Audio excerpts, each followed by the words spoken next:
ప్రతిపక్షంలో ఉన్నప్పుడు ఇప్పుడు వీస్తున్నది బీసీ గాలి. ఎవరు ఒప్పుకున్నా ఒప్పుకోకపోయినా బీసీలో ఒక నిర్ణయాత్మక శక్తిగా ఉండాలనుకుంటున్నారు ఎలక్షన్లలో. బీసీ గాలి వీచిందా? నేనైతే బలంగా నమ్ముతున్నాను. ఎందుకంటే మీరు ఎలక్షన్ రిజల్ట్ చూడండి, నల్గొండ, ఖమ్మం, వరంగల్లో number 1 Reddy, number 2 Reddy, number 3 Reddy, Sripal Reddy, Narsireddy, Galireddy, Harshavardhan Reddy, 4th Poola Ravinder వచ్చాడు, మళ్ళీ 5th రెడ్డి సరోత్తమ్ రెడ్డి. మళ్ళా నేను విత్తనాన్ని చూస్తున్నా భరత్, నేను విత్తనాన్ని చూస్తున్నా, మీరు కొమ్మలను కాయలను చూస్తున్నారు.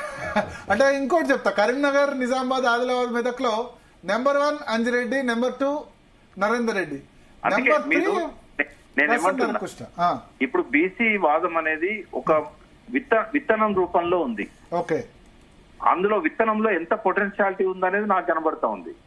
ఎందుకంటే ఈ ఒక్క విత్తనమే రేపు 100 చెట్లు అవుతుంది. ఇవాళ ట్రెండ్ మారింది అని చెప్తున్నా తప్ప రిజల్ట్ ఇప్పుడు వెంటనే రాదు.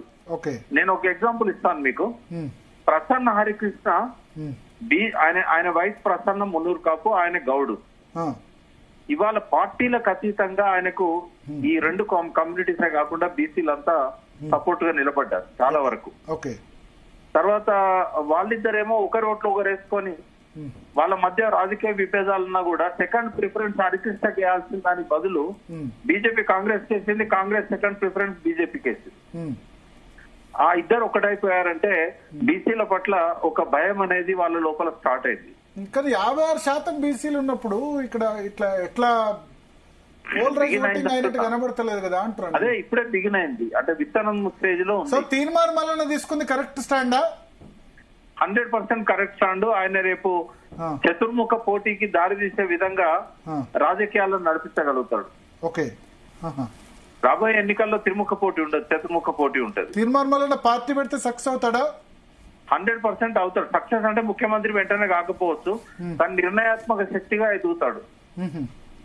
అంటే బీసీలల్లా నేను డైలీ వాచ్ చేస్తున్నాను, అన్ని కమ్యూనిటీలలో కూడా ఒక ఉత్సాహం వచ్చింది.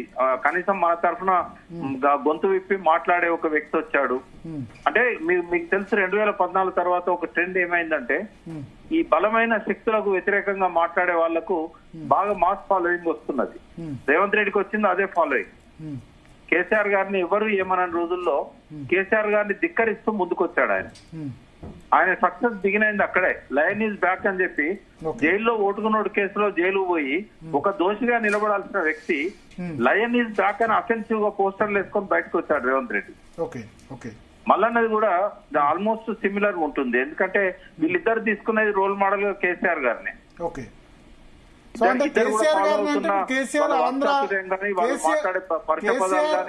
కేసీఆర్ ఆంధ్ర వాళ్ళని తిట్టి తెలంగాణ ఓట్లు పొందాడు, మల్లన్న రెడ్లను తిట్టి బీసీలో ఓట్లు పొందుతాడు, అంతేనా? అదే మోడలా?